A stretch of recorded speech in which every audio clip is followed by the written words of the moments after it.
Hello everyone. सो कैसे हैं आप लोग।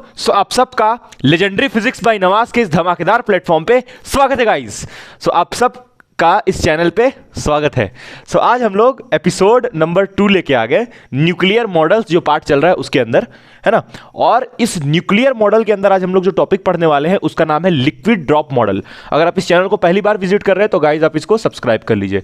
और अगर इस वाले वीडियो लेक्चर का आपको हैंड रिटन नोट्स चाहिए तो हैंड रिटन नोट्स आप जा करके टेलीग्राम चैनल पे इस वीडियो में हम जो भी लिखवाएंगे, जो भी पढ़ाएंगे इस वाले लेक्चर में लिक्विड ड्रॉप मॉडल के बारे, तो उसका आपको handwritten notes Telegram channel legendary physics Nawaz, Telegram channel legendary physics Nawaz में आपको इसको पीडीएफ नोट्स हैंड रिटन मेरा एक खूबसूरत हाथ से लिखा हुआ नोट्स मिल जाएगा। तो लिक्विड ड्रॉप मॉडल आज का ये टॉपिक है, लिक्विड ड्रॉप मॉडल। इसको एकदम प्यार करवा देंगे, आपको एकदम फील दिला देंगे लिक्विड ड्रॉप मॉडल का। पूरा पढ़ के देखिए, मजा आएगा आपको एकदम। लिक्विड ड्रॉप मॉडल पढ़ने के बाद लाजवाब रहेगा एकदम। कमेंट करके आपको बताना है कि आपको कैसा लगा ये वीडियो। अच्छा, इसमें हम लोग डिटेल में डिस्कस करेंगे लिक्विड ड्रॉप मॉडल को। ज़्यादा हम टाइम वेस्ट नहीं करेंगे, है ना। मतलब जो लिखने वाला पार्ट है उतना हम ज़्यादा लिखेंगे नहीं, जो काम भरे बस आपको वही इन्फॉर्मेशन हम लिखेंगे, उसको एक्सप्लेन करेंगे ज़बरदस्त टाइप से। अच्छा, ये इसका हम 2 पार्ट करेंगे लिक्विड ड्रॉप मॉडल का। अभी ये वाला पार्ट में हम लिक्विड ड्रॉप मॉडल का जो थ्योरी है, जो कि बोर देके गया था, उसके बारे में डिस्कशन करेंगे। फिर जो नेक्स्ट वीडियो होगा उसमें हम लोग सेमी इंपेरिकल फॉर्मूला जो आपका सिलेबस में है, एग्जाम के लिए बहुत इंपॉर्टेंट है, वो वाला डिस्कस करेंगे। तो पहले हम लोग समझते हैं कि ये आया कहाँ से, और आपको 5 मिनट में इस पूरा लेक्चर का समरी देता है। 5 मिनट बस देखिए, आराम से देखिएगा, नॉर्मल पे देखिएगा, 5 मिनट में समरी देखिए। लिक्विड ड्रॉप मॉडल जो है लिक्विड ड्रॉप मॉडल को सबसे पहले प्रपोज कौन किया था? तो नील बोर, आप जानते होंगे, नाम तो सुने होंगे, नील बोर इसको प्रपोज किया था 1937 में। इसके साथ साथ इसका एक दोस्त भी था, उसका नाम था एफ कैलकर। इसका जो दोस्त था उसका नाम था एफ कैलकर। अब एफ का पूरा नाम पता नहीं, लेकिन एफ कैलकर था। एफ कैलकर इसका दोस्त, मतलब एक और साइंटिस्ट था। ये लोग दोनों मिलके 1937 में इसका थ्योरी जो लिक्विड ड्रॉप मॉडल का, अब ये है क्या भाई, तो न्यूक्लियस कैसा होगा दिखने में, गोरा होगा कि काला होगा, लूला होगा कि लंगड़ा होगा, सीधा चलता होगा या टेढ़ा चलता होगा, दिखने में कैसा होगा न्यूक्लियस। जैसे एटम दिखने में कैसा है, यहां पर न्यूक्लियस है और यहां पर शेल है, जैसे के, हालांकि हम ये सब इंट्रोड्यूस कर दिए हैं। तो दिखने में कैसा होगा न्यूक्लियस, उसके बारे ये लोग दोनों मिलकर प्रिडिक्शन लगाया। और प्रिडिक्शन लगाते लगाते देखिए, एग्जैक्ट न्यूक्लियस कैसा दिखता है उसका तो एक्सपेरिमेंटली बताना वो असंभव है, लगभग इंपॉसिबल है। लेकिन न्यूक्लियस का बहुत सारा प्रॉपर्टीज जो है, कि न्यूक्लियस के अंदर न्यूट्रॉन प्रोटॉन कैसे रहता है, साथ में रहता है या एक साथ नहीं रहता है, उसके अंदर कैसा फोर्स लगता है, वो लोग को न्यूक्लियस को जबरदस्ती जोड़ के रखा कौन सा फोर्स है। तो ये सब न्यूक्लियस का जो प्रॉपर्टीज है, न्यूक्लियस का प्रॉपर्टीज से हम अंदाजा लगा सकते हैं कि वो देखने में कैसा होगा, न्यूक्लियस किसके जैसा होगा। इस दुनिया में कोई और ऐसा भी चीज है जिसके जैसा न्यूक्लियस होगा देखने में? तो ये लोग बोला हाँ, न्यूक्लियस को हम लोग पानी का बूंद, यानी कि लिक्विड ड्रॉप, पानी का बूंद से हम लोग न्यूक्लियस को कंपेयर कर सकते हैं। भाई न्यूक्लियस कैसा है दिखने में एग्जैक्टली तो नहीं जान सकते हम लोग, उसका जो दिखने का जो, मतलब जैसे यहां पर जो एटम है उसमें ऐसे शेल होता है, हालांकि ऐसा नहीं होता है, एटम भी शेल्स उसमें ऐसे ऐसे होता है। मतलब असल में आप बुक में देखे होंगे कि न्यूक्लियस के बाद शेल ऐसे ऐसे होता है ना, इस तरीके से शेल होता है। लेकिन हम लोग फिर भी सोचते हैं कि हाँ भाई, मतलब बहुत सारा गारंटी है इसके बारे में पिछले हम डिस्कस कर चुके हैं कि एटम का दिखना और इसका प्रिडिक्शन पॉसिबल है, और ये एक्सपेरिमेंटली प्रूवन भी है कि एटम में ऐसे ऐसे इलेक्ट्रॉन घूमता होगा। लेकिन न्यूक्लियस जैसा छोटा चीज के लिए, न्यूक्लियस के जैसा छोटा चीज का एग्जैक्ट शेप बताना प्रैक्टिकली इंपॉसिबल है, लगभग इंपॉसिबल है। इसीलिए न्यूक्लियस का जो नोन प्रॉपर्टीज है, न्यूक्लियस का जो प्रॉपर्टीज है, उससे हम लोग ये सोच सकते हैं कि न्यूक्लियस दिखने में कैसा होगा। यही काम ये दोनों किया और न्यूक्लियस के बारे थ्योरी दिया। बोला कि न्यूक्लियस को हम पानी का बूंद से कंपेयर करेंगे। अभी आपको 2 मिनट में समझाते हैं कि कैसे ये लोग पानी का बूंद से न्यूक्लियस को कंपेयर किया, पानी का एक बूंद से न्यूक्लियस को कंपेयर किया, ठीक है। और बहुत कुछ, मतलब कि सही में मैच भी हो जा रहा था। कम से कम 5-6 प्रॉपर्टी जो था न्यूक्लियस और पानी का बूंद का मैच कर रहा था। और ये लोग फाइनल बोल दिया कि जो न्यूक्लियस है भाई, वो पानी का बूंद के जैसा होगा, लिक्विड के ड्रॉप के जैसा होगा, पानी का बूंद के जैसा। कैसे अभी समझेंगे हम लोग। लेकिन फिर आगे चल के एक और साइंटिस्ट आया जिसका नाम था, ये उसका कुछ नाम था, आई डोंट नो, नाम तो याद नहीं आ रहा है हमको। नाम क्या था एक बार हम आपको बता देते हैं। एक और साइंटिस्ट था आगे चल के आया था, इनका नाम था सीएफ वॉन विसेकर। हाँ, सीएफ वॉन विसेकर जो सेमी इंपेरिकल फॉर्मूला दिया था न्यूक्लियर, ये लिक्विड ड्रॉप मॉडल के अंदर, है ना। तो हम लोग को सेमी इंपेरिकल फॉर्मूला भी डिस्कस करना है। जिसको विसेकर दिया था, तो विसेकर वाला पार्ट हम लोग नेक्स्ट पार्ट में करेंगे इसका, है ना। तो सेमी इंपेयर मतलब एपिसोड नंबर 3 में। एपिसोड नंबर 1 आपको देखना चाहिए, उससे आपको थोड़ा सा और फील आ जाएगा इस टॉपिक का कि न्यूक्लियर मॉडल होता क्या है ना। ठीक है उसका अच्छा एक और चीज़ कि हम न्यूक्लियाई का जो फर्स्ट वाला पार्ट है जनरल प्रॉपर्टीज ऑफ न्यूक्लियाई, उसको भी कर दिया, प्लेलिस्ट में अवेलेबल है, जाके आप देख सकते हैं। ठीक है वो 1 शॉट में था। तो सेमी इंपेरिकल फॉर्मूला हम लोग नेक्स्ट क्लास में डिस्कस करेंगे। अब हम लोग समझते हैं कि कैसे ये लोग पानी का बूंद से इसको कंपेयर किया। यहां तक तो आपको फील आया होगा कि ये टॉपिक किस बारे में है। ठीक है यहां तक तो आपको समझ में आ गया होगा। आइए अब समझते हैं कि कैसे ये लोग पानी का बूंद से कंपेयर किया है इसको। जल्दी जल्दी हम आपको समराइज करते हैं, उसके बाद एक एक पॉइंट लिख लिख के और हम आपको समझाएंगे। ज़्यादा लिखने में हम टाइम वेस्ट नहीं करेंगे। ठीक है चलिए बताते हैं जल्दी से। देखिए जैसे यहाँ पर मान लीजिए मेरे पास एक पानी का बूंद है, पानी का ड्रॉप है। अच्छा ये बताइए पानी का ड्रॉप स्टार्ट करने से पहले एक चीज़ हम आपसे पूछना चाहते हैं। जैसे मान लीजिए ये मेरे पास पेज है, ये मेरे पास पेज, फिजिक्स आप जानते होंगे ये वाला, ये मेरे पास पेज है। इस पेज को अगर हमको किसी तरह ममोड़ के एकदम छुपाना है तो कैसे मोड़ते हैं पेज को? ऐसे घुसा कैसे मोड़ते हैं कि नहीं? ऐसे घुसा कैसे मोड़ देते हैं ऐसे, क्योंकि हमको पता है ये सबसे छोटा एरिया है। अगर इसको ऐसे प्यार से एकदम फोल्ड करते हैं, ये जो पेज है इसको प्यार से ऐसे फोल्ड करते, इसको इस पेज को प्यार से ऐसे फोल्ड करते तो शायद ये ज़्यादा एरिया कवर करता। इसको ये ज़्यादा एरिया कवर करता अगर इसे फोल्ड करते, लेकिन ऐसे अगर कर दिए तो कम एरिया ऑक्यूपाई किया। इसीलिए पनिया का जो बूंद होता है वो गोल होता है। ठीक वैसे ही ये लोग बोला कि जैसे पानी का बूंद गोल होता है वैसे ही जो न्यूक्लियस होगा वो भी कैसा होगा? गोल। न्यूक्लियस भी गोल होगा क्योंकि न्यूक्लियस के अंदर, आइए यहां पर डिस्कस करते हैं, न्यूक्लियस के अंदर बहुत सारा न्यूट्रॉन प्रोटॉन होता है। तो वो लोग दोनों एक दूसरे, वो लोग इनके बीच में एक फोर्स लगता है जो कि फोर्स ऐसे होता है, ऐसे दबाने वाला। तो इसलिए न्यूक्लियसवा जो होता है सिकुड़ के ऐसे गोल हो जाता है, मिनिमम एरिया ऑक्यूपाई कर लेता है। जैसे पानी का बूंद के अंदर भी बहुत सारा अट्रैक्टिव फोर्स होता है जिसके कारण पनिया का जो बूंद होता है वो ऐसे गोल होकर एकदम छोटका सा ऐसा स्फीयर के जैसा हो जाता है। तो ये लोग बोला अरे भैया पानी का बूंद में भी फोर्स लगता है अंदर में, और न्यूक्लियस के अंदर भी न्यूक्लियर फोर्स होता है। मतलब एक कंपैरिजन हुआ कि नहीं भाई? पानी का बूंद के अंदर क्या है? अरे पानी का बूंद के अंदर क्या है? छोटा छोटा मॉलिक्यूल्स, छोटा छोटा पानी का मॉलिक्यूल्स, वही मिलके पानी का बूंद को बनाया है। वैसे ही जो न्यूक्लियस है वो न्यूक्लियन से बना है। सर न्यूक्लियन क्या होता है? न्यूट्रॉन और प्रोटॉन, न्यूट्रॉन प्रोटॉन, ढेर सारा न्यूट्रॉन प्रोटॉन मिलके न्यूक्लियस बनाया है। ये एक कंपैरिजन हो गया। अच्छा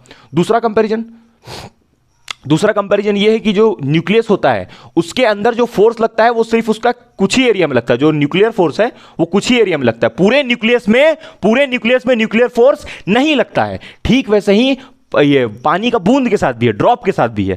ड्रॉप जो है पानी का बूंद, उसमें भी एक फोर्स लगता है जो कि पानी का जो छोटा छोटा पार्टिकल्स है पानी का बूंद के अंदर, छोटा छोटा जो पार्टिकल्स है उनको जबरदस्ती जोड़ के रखता है, लेकिन वो फोर्स कहीं यहां तक लगता है, पूरे पानी का बूंद में नहीं लगता है। तो ये फिर एक और कंपैरिजन हो गया। मतलब इसमें भी एक फोर्स लग रहा है, इसमें भी एक फोर्स लग रहा है, लेकिन दोनों फोर्सेस सैचुरेटेड है। सैचुरेटेड मतलब कि इसका फोर्स यहीं तक लग रहा है, पूरे न्यूक्लियस में फोर्स नहीं लग रहा है। न्यूक्लियर फोर्स पूरे न्यूक्लियस में नहीं लगता है। वैसे ही पानी का बूंद के अंदर जो फोर्स होता है वो भी पूरे पानी का बूंद में नहीं लगता है। तो ये एक और कंपैरिजन। तीसरा कंपैरिजन ये है कि अगर हम लोग एक न्यूक्लियस ले और एक और न्यूक्लियस ले तो ये दो न्यूक्लियस मिलकर एक बड़ा न्यूक्लियस बनाएगा, ये दो न्यूक्लियस मिलकर एक बड़ा न्यूक्लियस बनाएगा। ठीक वैसे ही अगर दो पानी का बूंद है तो ये दो पानी का बूंद मिलकर एक बड़ा पानी का बूंद बनाएगा। ये एक और कंपैरिजन। वाह सर मजा आ गया सर। दो पानी का बूंद मिलकर एक बड़ा बूंद बनाएगा। ठीक वैसे ही दो छोटा न्यूक्लियस मिलकर एक बड़ा न्यूक्लियस बनाएगा, बड़ा न्यूक्लियाई बनाएगा।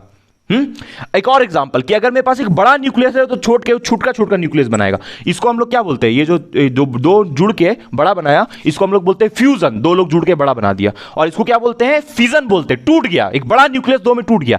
ठीक ऐसा ही पानी का बूंद के साथ भी होता है। ठीक ऐसा ही पानी का बूंद के साथ भी होता है।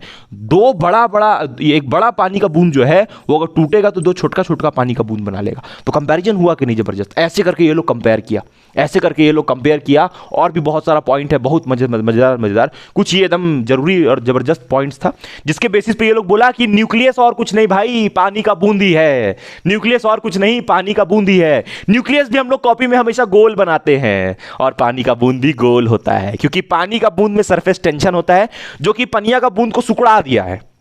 वैसे ही जो न्यूक्लियस है वो भी मिनिमम एरिया ऑक्यूपाई करना चाहता है, जिसके कारण न्यूक्लियस जो है वो भी सुकड़ के गोल हो गया है। भाई सरफेस टेंशन क्या होता है? पानी का बूंद में सरफेस टेंशन लगता है। सरफेस टेंशन बहुत लोगों को नहीं मालूम होगा। सरफेस टेंशन का मतलब वो फोर्स, वो चीज जो कि किसी ऑब्जेक्ट को उसका मिनिमम एरिया को ऑक्यूपाई करने में मजबूर कर दे। तो और भी कुछ पॉइंट्स है, आइए डिस्कस करते हैं डिटेल में उसको। यहां तक बस पढ़ाई यही है भाई, ऐसे करके ये लोग कंक्लूड किया है। बस पढ़ना यही है, पढ़ाई जितना भी हम बताए बस वही है, बस उसी को डिटेल में एक पॉइंट करके हम लोग लिखेंगे। कोई हार्ड है क्या बहुत ज़्यादा? आप कमेंट करके बताइए आपको ये समझ में आया कि नहीं आया, और नॉर्मल पे देखिए वीडियो तब समझ में आएगा। ठीक है आइए देखते हैं आगे हम लोग। आगे देखिए गाइस, यहाँ पर लिक्विड ड्रॉप और न्यूक्लियस दोनों को कंपेयर किया हुआ है। लिक्विड ड्रॉप के बारे में क्या लिखा हुआ है कि यहाँ पर मतलब हम बताए हैं, एक एक पॉइंट आपको डिटेल में डिस्कस करेंगे। लिखा हुआ है each individual molecule with in a liquid drop exerts an attractive force upon a group of molecule. क्या मतलब है इसका पहले हम बताते हैं। जैसे मान ले भाई कि ये मेरे पास एक पानी का बूंद है, this is a liquid drop, ठीक। अब यहां पर अगर एक पानी का बूंद है, दिस इज अ पानी का बूंद, तो इस पानी का बूंद पे इधर वाला बूंद, इधर वाला बूंद, इधर वाला बूंद, इधर वाला बूंद, इधर सब पे फोर्स लगेगा। ये इस पे फोर्स लगाएगा, ये इस पे फोर्स लगाएगा, ये इस पे लगाएगा, ये इस पे लगाएगा। सारा पानी का बूंद, इवन इस वाले के भी पीछे में भी बूंद होगा, और ये वाला भी इस पे लगाएगा, ये इस पे लगाएगा, ये इस पे लगाएगा, ये इस पे लगाएगा। ऐसे करके यहाँ पर जितना भी लोगों का सब एक दूसरे पे फोर्स लगाता है। Each individual molecule with in a liquid drop exerts an attractive force upon group of molecules. Group बना करके देख, ग्रुप बना के लगा रहा है कि नहीं लगा रहा है। इन इट्स इमीडिएट नेबरहुड, ये भी बात जरूरी है। तू ये मत सोच कि ये वाला पे ये फोर्स लगाएगा, ये वाला बूंद पे ये कहाँ लगा सकता है भाई। अरे इस पे तो इसका जो नेबरहुड होगा, मतलब इसके जो पीछे वाला होगा वो लगाएगा ना। तो मतलब कि ये जो बूंद पे फोर्स लग रहा है इसके नेबर्स की वजह से लग रहा है, दूर तक इफेक्ट नहीं जा रहा है। ये नहीं कि ये वाला बूंद यहां वाला से अट्रैक्ट करेगा ना, वैसा इंट्रैक्शन नहीं होता है। The force of interaction does not extend to all the molecules. मतलब ये नहीं कि भाई ये बूंद इससे इंट्रैक्ट करेगा ना, भाई लिमिटेड है to all the molecules within the drop. मतलब सैचुरेशन ऑफ फोर्स। अब क्या मतलब है इसका थोड़ा हम समझाते हैं, इसको गलत इंटरप्ट बिल्कुल नहीं करना है, हम इसका मतलब थोड़ा समझाते हैं। जैसे अभी हम थोड़ा देर पहले बताए भी थे कि जैसे मान ले भाई ये पानी का बूंद है, तो पानी का बूंद में यहां पर इस पे ऐसे फोर्स लग रहा है, ठीक है, और यहां पर जो बूंद होगा उस पर भी ऐसे फोर्स लगेगा। अब ये बात ध्यान देना भाई एकदम, यहां पर वाला जो बूंद है हो सकता है कि इस पे फोर्स ना लग रहा हो सकता है कि इस पे फोर्स बहुत कम लग रहा हो। मतलब इस वाले रीजन में जो होता है ना, पानी का बूंद के अंदर जो फोर्स एग्जिस्ट होता है, इस वाले रीजन में बहुत अच्छा लगता है। यहां तक पहुंचते पहुंचते वो फोर्स इतना कम हो जाता है कि लगभग इंट्रैक्शन एकदम खत्म हो जाता है। और जैसे ये जो बूंद है ये अपना नेबर वाले से इंटरेक्ट करता है, पहला बात ये लिखा हुआ है, और ये दूसरा वाला भी अपना नेबर से इंटरेक्ट करता है, लेकिन यहां जाते जाते ना ये फोर्स का इफेक्ट बहुत कम हो जाता है। ऐसा नहीं इस पर फोर्स नहीं लग रहा है, अगर असल में बताएं तो इस पर फोर्स लग रहा है लेकिन बहुत ही कम लग रहा है। वही बात यहां पर लिखा हुआ है, सैचुरेशन ऑफ फोर्स, मतलब इस फोर्स का वैल्यू एक पर्टिकुलर रेंज तक ही रहता है, आगे जाके ये खत्म होने लगता है, ठीक है। अब यहां पर न्यूक्लियस के बारे, ये तो पानी का बूंद के बारे था, ठीक वैसे ही सेम टू सेम पॉइंट ये लोग न्यूक्लियस के बारे बताया। क्या लिखा हुआ है, इंटर न्यूक्लियन फोर्स। अब तेरे को पता है कि न्यूट्रॉन जो होता है, ये जो न्यूक्लियस होता है उसमें एक न्यूट्रॉन और एक प्रोटॉन दोनों को मिला के हम लोग क्या बोलते हैं, न्यूक्लियन। तो वही बात यहां पर लिखा हुआ है कि जैसे जो इंटर न्यूक्लियन फोर्स, मतलब जो न्यूक्लियर फोर्स होता है, न्यूक्लियर फोर्स पता है ना, जैसे मान ले भाई ये न्यूक्लियस है ना, ये न्यूक्लियस बनाए हैं, एटम नहीं है, न्यूक्लियस बनाए हैं, न्यूक्लियस, ठीक। तो यहां पर मान ले भाई कि एक प्रोटॉन है और ये एक न्यूट्रॉन है, एक प्रोटॉन है और ये एक न्यूट्रॉन है, एक प्रोटॉन है और ये एक न्यूट्रॉन है। तो इन सब पे न्यूक्लियर फोर्स सिर्फ इसी रेंज में रखेगा। न्यूक्लियर फोर्स का रेंज क्या होता है, न्यूक्लियर फोर्स का रेंज अलग अलग बुक में अलग अलग रहता है, ऐसे 2 से 3 फर्मी मीटर तक रहता है, मतलब 2 से 3 लिखा रहता है कहीं कहीं पर। तो तू मान के चल कि यहाँ पर 10⁻⁻15 मीटर का रेंज है, मान ले। रेंज का मतलब कहाँ तक न्यूक्लियर फोर्स का इफेक्ट है, तो न्यूक्लियर फोर्स का इफेक्ट कहीं यहाँ तक रहेगा।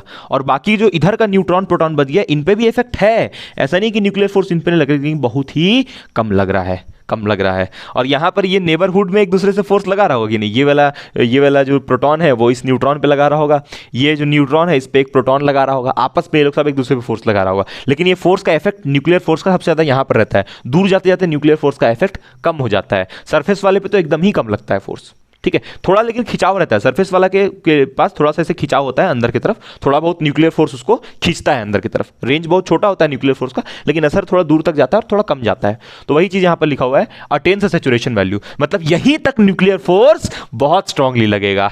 जितना स्ट्रांग यहां न्यूक्लियर फोर्स होगा उतना ही स्ट्रांग यहां भी होगा, बट यहां जाते जाते न्यूक्लियर फोर्स लगभग वैनिश हो जाएगा। मतलब इस न्यूक्लियर फोर्स का एक सैचुरेशन है कि ये कुछ ही पर्टिकुलर रीजन तक लगेगा, exactly, so that each nucleon can interact only with limited number of nucleons. Nucleons क्यों बोल रहा है, क्योंकि ये प्रोटॉन और न्यूट्रॉन ना एक साथ में रहता है। प्रोटॉन न्यूट्रॉन जो है, प्रोटॉन और न्यूट्रॉन वो दोनों एक साथ मिलकर न्यूक्लियन बनाता है। मतलब ये ऐसे अलग अलग नहीं रहता है, कंबाइंड रहता है। वैसे ही यहाँ पर जो पानी का बूंद है वो भी कंबाइंड रहता है। तो ये लोग का ना रेंज फिक्स रहता है कि यहीं तक लगेगा, ये नहीं कि यहां तक चला जाएगा, यहां भी लगेगा लेकिन बहुत ही कम लगेगा। मतलब so that each nucleon can interact only with limited number of nucleons. मतलब अच्छा एक और चीज भी है यहाँ पर कि ये दोनों आपस में इंटरेक्ट कर रहा है, लेकिन इन दोनों का इंटरेक्शन ये सरफेस वाले से नहीं है, बहुत अगर है भी तो बहुत ही कम है। कहाँ सरफेस वाला, कहाँ ये वाला, तो हर पूरा में नहीं लगता है फोर्स, एक पर्टिकुलर रीजन में लगता है। उसी पर्टिकुलर रीजन का असर की वजह से, उसी पर्टिकुलर रीजन का, इस पर्टिकुलर रीजन में जो न्यूक्लियर फोर्स लग रहा है उसी का इफेक्ट यहां तक रहता है।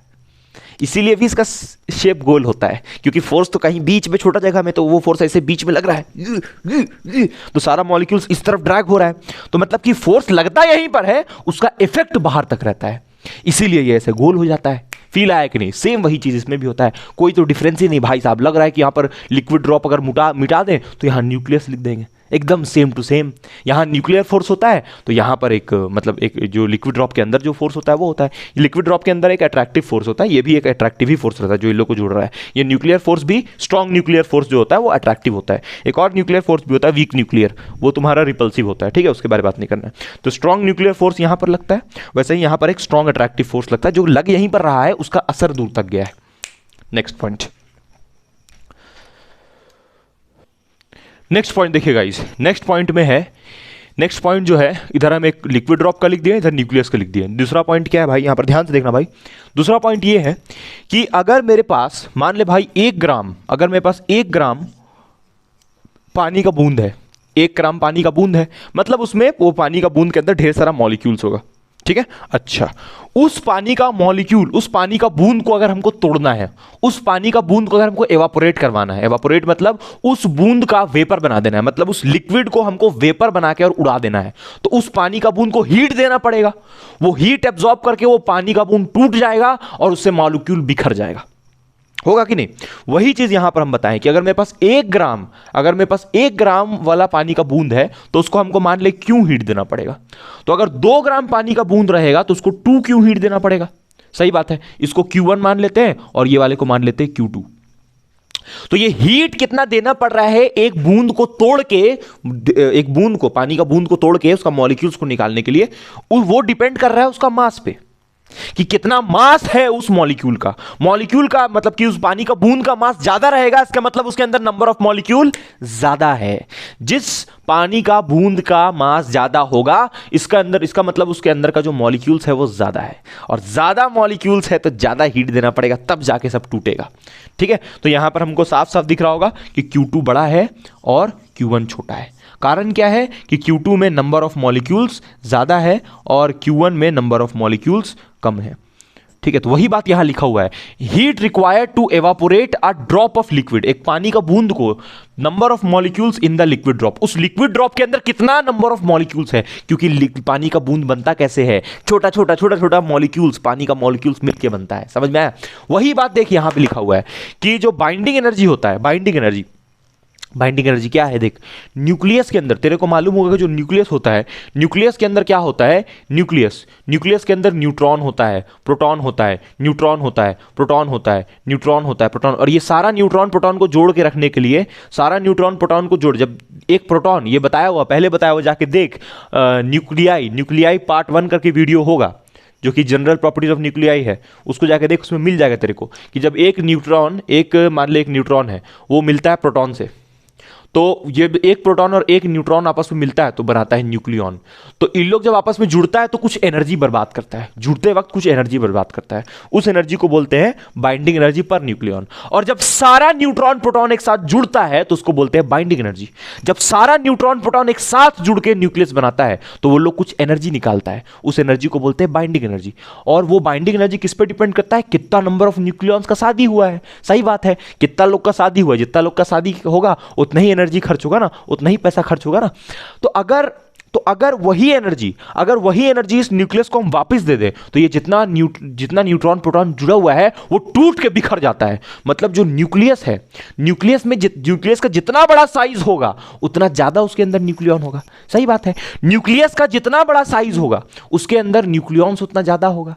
कोई छोटा न्यूक्लियस होगा तो उसके अंदर न्यूक्लियॉन्स कम होगा, तो उसको कम एनर्जी देना पड़ेगा और उसको तोड़ देना है। तो बाइंडिंग एनर्जी क्या है, तो ये बोल ले बाइंडिंग एनर्जी वो एनर्जी है जो न्यूक्लियस छोड़ता है ताकि न्यूट्रॉन प्रोटॉन जुड़ जाए, या फिर ये बोल कि बाइंडिंग एनर्जी वो एनर्जी है जो हम न्यूक्लियस को देते हैं ताकि वो बिखर जाए। फील आया? जैसे यहां पर हीट दे रहे थे हम लिक्विड ड्रॉप को, ताकि लिक्विड ड्रॉप फूट जाए और उसका मॉलिक्यूल्स निकल जाए। ठीक वैसे ही यहां पर हम न्यूक्लियस को हीट देते हैं, ताकि न्यूक्लियस के अंदर जो न्यूट्रॉन है वो टुकड़ा टुकड़ा हो जाए, निकल जाए जितना न्यूट्रॉन प्रोटॉन है, मतलब सारा न्यूक्लियस टूट के अलग हो जाए। देख वही लिखा हुआ है, separate a particle from the nucleus, या फिर disperse all particles from the system. इस सिस्टम को बाहर से हीट दो और उस हीट को बोलो बाइंडिंग एनर्जी, जो कि ये कुछ देर पहले रिलीज किया था, उस हीट को इसको वापस कर दो, तो वापस करके ये न्यूक्लियस टूट जाएगा। और ये हीट कितना देना पड़ेगा? ये हीट नहीं है, ये एक फॉर्म ऑफ एनर्जी है। ये एनर्जी कितना देना पड़ेगा? ये एनर्जी उतना देना पड़ेगा जितना नंबर ऑफ इसके अंदर न्यूक्लियॉन होगा। ज्यादा न्यूक्लियॉन होगा तो ज्यादा बड़ा न्यूक्लियस होगा तो ज्यादा हीट देना पड़ेगा, छोटा न्यूक्लियस होगा तो कम न्यूक्लियॉन्स होगा तो कम हीट देना पड़ेगा। ठीक वैसे ही यहां पर भी है भाई। जो लिक्विड ड्रॉप है वो ज्यादा बड़ा बूंद रहेगा तो वो बूंद ज्यादा हीट एब्जॉर्ब करेगा एनवायरनमेंट से, तब जाके वो बूंद वहां फूटेगा। समझ आया मेरा बात? चलते थर्ड पॉइंट पे चलते हैं, एकदम जोरदार समझ में आ रहा होगा, कमेंट करके बताना। हाँ गाइस, आगे देखिए, आगे यहां पर लिखा है लिक्विड ड्रॉप और न्यूक्लियस के बारे में। पहला चीज कि force of surface tension on the surface of liquid drop makes it spherical in shape. क्या मतलब है इसका? आइए समझते हैं एकदम जोरदार टाइप से। देखिए यहां पर जैसे आपको पता था कि जो लिक्विड ड्रॉप होता है यहां पर बीच में होता है एक बूंद, है ना, थोड़ा बड़ा बना दिए हम, और इस बूंद पे अगल बगल से जो इसका नेबर होता है वो लोग ऐसे करके इसको खींच रहा है, मतलब कि इस पे फोर्स ऐसे करके लगा रहा है, अगल बगल सब तरफ से इस पे फोर्स लग रहा है। और ठीक वैसे ही ये जो पीछे वाला है, थोड़ा सा इसको हम और बड़ा बनाते हैं, इसको जो पीछे वाला है भाई, कौन इसके पीछे वाला है? इसके जस्ट पीछे वाला, ये पीछे वाला पे भी फोर्स लग रहा होगा। यहाँ पर देखना भाई साहब, एक जन बस सिंगल बच जाएगा, इसके पीछे वाला भी ऐसे फोर्स लगा रहा होगा, ऐसे लगा रहा होगा, ऐसे लगा रहा होगा, सब तरफ से लगा रहा होगा इसके ऊपर, है ना, ये वाले के ऊपर। ठीक वैसे ही इस वाले बूंद के भी ऊपर ऐसे फोर्स लग रहा होगा, ऐसे लग रहा होगा, ऐसे, मतलब कि हर कोई बिजी है अपने में। लेकिन ये जो सरफेस वाला है, चल यहां पर बनाते हैं, ये जो सरफेस वाला है इसको इस तरफ से एक फोर्स लग रहा है, यहां पर जो होगा वो भी फोर्स लगाएगा, यहां पर जो होगा वो भी फोर्स लगाएगा, यहां पर जो होगा वो भी फोर्स लगाएगा, यहां पर, बट इस जगह पे तो इधर से तो कोई नहीं लगा रहा होगा ना भाई। तो मतलब कि यार इसको ये लोग कहां खींच रहा होगा? ये लोग मिलके, अच्छा ये लोग मिलके इसे दबा बाहर नहीं फेंक रहा है इसको, ये मत सोच लेना ये लोग मिलके बाहर फेंक रहा है इसको, उल्टा मत समझ लेना भाई। ये लोग क्या हो रहा है कि अट्रैक्ट हो रहा है, खींच रहा है अपने तरफ इसको, कि चल भाई अंदर क्यों खींच रहा है? उसका लॉजिक क्लियर है ना, अंदर, क्योंकि यहाँ पर एक न्यूक्लियर फोर्स है तो इसके ऊपर पुल आ रहा है कि अंदर की तरफ चल, तो इनवर्ड पुल, एक अंदर की तरफ पुल है इसके पास। ठीक वैसे ही यहाँ पर भी जो होगा इस पर भी ऐसे करके एक इनवर्ड पुल लग रहा होगा, मतलब जितना भी सरफेस में मॉलिक्यूल होगा सब पे कोई इधर तो फोर्स नहीं होगा, यहीं पर एक इनवर्ड पुल लग रहा होगा इसे करके। तो ये लोग सब कहीं ना कहीं कहाँ चला जाएगा? कहीं ना कहीं ये लोग अंदर की तरफ, यहाँ पर भी जो मॉलिक्यूल होगा उस पर भी कहीं ना कहीं अंदर की तरफ पुल होगा, यहाँ पर भी जो होगा उसकी तरफ कहीं ना कहीं अंदर की तरफ पुल होगा, तो ये पूरा इसे सिकुड़ा जाएगा। इसको बोलते हैं सरफेस टेंशन। सरफेस टेंशन लगता है ना यहाँ पर, सरफेस टेंशन क्यों लग रहा है? क्योंकि एक अंदर की तरफ एक अट्रैक्टिव पुल है ना। और जो कि सरफेस टेंशन क्या होता है? सरफेस टेंशन यहां पर क्यों आ रहा है? क्योंकि सरफेस टेंशन वो फोर्स है जो किसी भी ऑब्जेक्ट का एरिया को मिनिमाइज करता है, और ये मिनिमम एरिया कब ऑक्यूपाई करेगा? जब ये स्फेयर बनेगा। क्योंकि बाकी में बस, और दुनिया में जितना भी फिगर है, आजादी से लेकर आज तक दुनिया में जितना भी फिगर है, चाहे तू बात कर ले भाई सिलेंडर का, चाहे तू बात कर ले कोन का, ये सब का वॉल्यूम ज्यादा होता है। जो स्फेयर होता है उसका वॉल्यूम कितना होता है? 4/3 पाई आर क्यूब, जो कि सबसे कम वॉल्यूम है। स्फेयर का वॉल्यूम कितना होता है? वॉल्यूम ऑफ स्फेयर होता है 4/3 पाई आर क्यूब, जो कि सबसे कम वॉल्यूम होता है। इससे कम वॉल्यूम और किसी का नहीं होता है। यहां से लेके यहां तक इसका रेडियस होगा, इससे कम वॉल्यूम, स्फेयर से कम वॉल्यूम और किसी का नहीं होता। समझ में आया ना भाई पूरा बात? ढक्कन गिर गया मेरा, कहाँ गया दिख ही नहीं रहा है। ठीक है, वेयर हैज द ढक्कन गॉन? ठीक है, हम खोज लेंगे अभी। ये समझ में आया? अब देख, ठीक ऐसे ही, सेम ऐसे ही होता है। Same photo for this also, same to same एकदम यही होता है। यहां पर जो न्यूक्लियस होता है वो भी गोल होता है। ये लोग कारण क्या बताया उसका? कि न्यूक्लियस में बीच में यहां पर इसकी कहीं इस रीजन में क्या लगता है? Nuclear force. तेरे को दिख रहा होगा कि मैक्सिमम प्रॉपर्टीज न्यूक्लियर फोर्स से ही रिलेटेड है। यहां पर कहीं ना कहीं क्या लग रहा होगा? Nuclear force. और ये न्यूक्लियर फोर्स यहीं तक है, लेकिन इसका इफेक्ट कहीं यहां तक भी रहता है। तो यहां पर जो मॉलिक्यूल होगा और यहां पर जो होगा, सब में एक इनवर्ट पुल आ रहा होगा, जैसे यहां पर हो रहा है, सब में एक इनवर्ट पुल आ रहा होगा, इसलिए न्यूक्लियस सुकड़ा करके गोल होता होगा। तो ये लोग ऐसे करके कंपेयर किया लिक्विड ड्रॉप को उससे। लिक्विड ड्रॉप में सरफेस टेंशन, न्यूक्लियस में न्यूक्लियर फोर्स, और उसके कारण यहां पर बन गया है सरफेस टेंशन। क्या लिखा हुआ है? पोटेंशियल बैरियर और attractive force near the nuclear surface. Nucleus का सरफेस में पोटेंशियल बैरियर क्यों बोल दिया इसको? क्योंकि ये रोक रहा है ना, ये जो तेरा न्यूट्रॉन प्रोटॉन है इसको बाहर नहीं आने दे रहा है, इसको अंदर की तरफ खींच रहा है। इसलिए यहां पर जो फोर्स है अट्रैक्टिव वाला, इसे खींच रहा है, जो ये एक बैरियर के जैसा बिहेव कर रहा है, रुकावट के जैसा बिहेव कर रहा है। Is similar to the makes the nucleus, is similar मतलब कि लिक्विड ड्रॉप के जैसा सिमिलर काम हो रहा है यहाँ पर। ठीक है। और ये न्यूक्लियस को कैसा शेप दे दे रहा है, स्फेरिकल। वैसे ही जो बूंद है पानी का बूंद, ये भी स्फेरिकल इन शेप होता है। कारण क्या है, सरफेस टेंशन जो कि अंदर की तरफ ऐसे इसका एरिया को मिनिमम करके और गोल कर देता है, तो इसलिए न्यूक्लियस गोल होता है जैसे ये गोल होता है। एकदम फील आ रहा होगा, ठीक है। नेक्स्ट आगे बढ़ते हैं। जैसे इन सबको समझाने के लिए मेरे पास एक और एग्जांपल है कि क्यों ये लोग आखिर गोल ही होता है। उसका कारण ये है कि सरफेस टेंशन या फिर जो यहाँ पर अट्रैक्टिव फोर्स है वो किसी भी ऑब्जेक्ट को मिनिमम एरिया ऑक्यूपाई करने के लिए देता है। तो मिनिमम एरिया तभी कोई ऑब्जेक्ट में ऑक्यूपाई होगा जब वो कैसा होगा, गोल होगा। जब भी हम लोग कोई पेपर को मचोड़ते हैं तो इसे गोल कर देते हैं, क्योंकि हम लोग को मालूम है कि गोल करने से वो मिनिमम एरिया ऑक्यूपाई कर लेगा। ये देख, समझ आया कि नहीं आया। जब भी रोटी बेलते हो तो देखता होगा, मतलब कि जो आटा का जो ये होता है उसको तो ऐसे करेगा तो गोल ही बनेगा, क्योंकि गोल में ही मिनिमम एरिया ऑक्यूपाई होता है, इसलिए ये सब गोल होता है। ठीक है, बहुत बढ़िया। गोल होने का रीजन क्लियर है ना, स्फेरिकल होने का रीजन। नेक्स्ट देखिए गाइस, नेक्स्ट है यहाँ पर लिक्विड ड्रॉप में एमिशन वाला बात। क्या मतलब है इसका, जैसे मान ले भाई कोई पानी का बूंद है। पानी का बूंद को अगर तू हीट सप्लाई करेगा तो हीट सप्लाई करके उसके अंदर का जो पानी का बूंद के अंदर का जो मॉलिक्यूल्स रहेगा वो उस हीट को एब्जॉर्ब करेगा, और एब्जॉर्ब करके वो जो लिक्विड ड्रॉप है वो फूट जाएगा और उसमें छोटा छोटा मॉलिक्यूल उसमें से निकलना स्टार्ट होगा। ठीक वैसे ही जो न्यूक्लियस होता है, न्यूक्लियस जब तबाह होता है, डिके होता है, तो उसमें से अल्फा पार्टिकल, न्यूट्रॉन, प्रोटॉन, ये सब निकलता है न्यूक्लियस के अंदर से। तो वैसे ही पानी का बूंद में से उसका मॉलिक्यूल्स निकलता है। जब उसको हीट देते हैं तो वो पानी का बूंद फूटता है और एवापोरेट होके उसके अंदर से उसका मॉलिक्यूल्स निकलता है उस हीटिंग के कारण। ठीक वैसे ही जो न्यूक्लियस है वो भी टूटता है तो उसका जो छोटा छोटा पार्टिकल होता है, अल्फा, प्रोटॉन, न्यूट्रॉन, ये सब निकलता है। तो जबरदस्त कंपेरिजन है कि नहीं। देख, emission of molecules from the liquid drop during evaporation. अब यहाँ पर हम लिख दिए है कि बॉइलिंग नहीं बोलना है, एवापोरेशन बोलना है इसको, क्योंकि तेरे को पता है कि एवापोरेशन ही वो चीज़ होता है जो कि किसी भी टेम्परेचर पे होता है। एवापोरेशन का मतलब क्या होता है कि जो तेरा लिक्विड ड्रॉप था वो लिक्विड से किस में चेंज कर जाएगा, वेपर में। तो जब लिक्विड ड्रॉप लिक्विड से वेपर में चेंज करेगा तो हम लोग बोलेंगे यहाँ एवापोरेशन हो रहा है, मतलब जो इसका जो बबल्स है वो निकल रहा है, रिलीज हो रहा है। ठीक है। अच्छा, न्यूक्लियस में क्या होता है, न्यूक्लियस में तेरे को पता है कि जैसे मान ले कि ये एटम है तो यहाँ पर न्यूक्लियस होगा। तो ये न्यूक्लियस जब टूटता है, डिके करता है, ये एटम है मान ले, तो डिके करता है तो इसमें से अल्फा पार्टिकल निकलता है, न्यूट्रॉन निकलता है, प्रोटॉन निकलता है। ठीक है। जैसे तेरे को पता होगा कि यूरेनियम होता है वो टूटता है तो उसमें से 3 न्यूट्रॉन निकलता है। ठीक है, वो रिएक्शन पता ना, यूरेनियम टूटता है तो बेरियम बनता है, क्रिप्टन बनता है, उसमें से 3 न्यूट्रॉन निकलता है, कुछ एनर्जी निकलता है। वैसे ही कुछ यहाँ पर, ठीक है, कि न्यूट्रॉन्स निकल रहा है।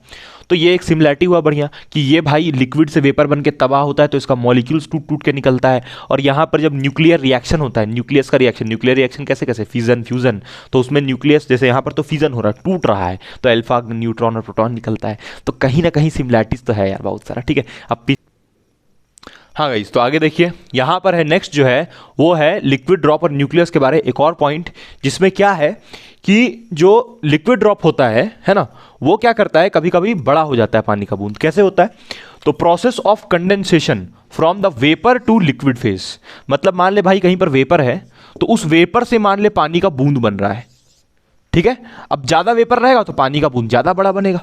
वही बात देख यहाँ पर भी लिखा है कि जैसे मान ले भाई कि मेरे पास एक न्यूक्लियस है, मान ले मेरे पास एक न्यूक्लियस है X, ठीक, ये न्यूक्लियस है मान ले, है, और इस न्यूक्लियस में मान ले कि कोई पार्टिकल P आता है और एंटर कर जाता है, तो ये न्यूक्लियस एक कंपाउंड न्यूक्लियस एक बना लेगा। कंपाउंड न्यूक्लियस मतलब ये इसका साइज थोड़ा बढ़ जाएगा।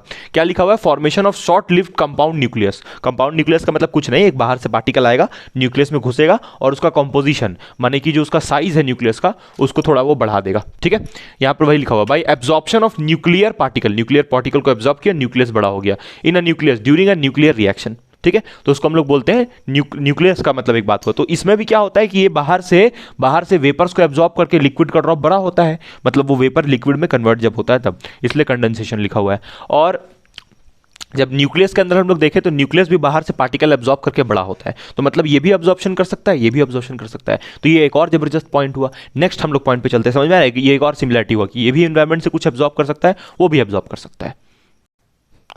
लास्ट में देखिएगा इस पॉइंट नंबर 6 में क्या है कि जो लिक्विड ड्रॉप होता है, लिक्विड ड्रॉप जो होता है, इसमें अगर जैसे मान ले एग्जांपल देते हैं, जैसे मान ले कि 2 छोटा छोटा पानी का बूंद है, तो 2 छोटा छोटा पानी का बूंद अगर जुड़ेगा तो एक बड़का बूंद बनाएगा, और एक बड़का बूंद रहेगा तो वो 2 छोटा छोटा बूंद में टूट जाएगा। ठीक वैसे ही यहाँ भी होता है, 2 लाइटर न्यूक्लियस आपस में कंबाइन करता है, अपना एनर्जी को बढ़ा लेता है, बाइंडिंग एनर्जी को।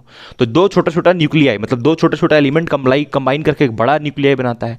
और अगर एक बड़ा न्यूक्लियाई है यूरेनियम के जैसा बड़ा न्यूक्लियस, तो वो टूट करके दो छोटा छोटा न्यूक्लियस बनाएगा। तो एकदम सिमिलैरिटी हुआ कि नहीं हुआ, दो बूंद जुड़ता है नेचर में, इसमें भी वही हो रहा है। तो ये बहुत सारा पॉइंट था जिससे ये लोग कंक्लूड किया कि नहीं भाई सिमिलैरिटीज होता है। ठीक है, अब हम लोग क्या करेंगे कि कुछ उन पॉइंट्स के बारे में बात करेंगे जिसकी वजह से ये मॉडल क्या चीज़ नहीं कर पाया, मतलब है ना। तो हम लास्ट में वो लिखते हैं, बस कंपैरिजन तो इतना ही था गाइस, इतना लिख के आएगा पूरा मार्क्स मिलेगा। ठीक है, लास्ट में हम लोग लिख लेते हैं कि लास्ट में क्या वो लोग नहीं कर पाया, उस बारे में बात करते हैं। ये तीन कुछ ऐसा इंपॉर्टेंट पॉइंट्स है गाइस जो इस बात का सबूत दे रहा है कि इस मॉडल में क्या कमी था लिक्विड ड्रॉप मॉडल में। ऐसे कमी तो बहुत सारा था, क्योंकि एग्जैक्टली ये पॉसिबल ही नहीं है कि न्यूक्लियस का शेप और साइज को प्रिडिक्ट करना, बट ये वो मॉडल कर रहा था। तो ये तो सबसे बड़ा कमी था, और भी बहुत सारा कमी था, वही यहाँ पर लिखा हुआ है। पहला पॉइंट इसमें ये है, not very successful in describing the low lying excited states of nucleus. क्या मतलब है इसका? मतलब कि not very successful in describing the low lying excited states of nucleus.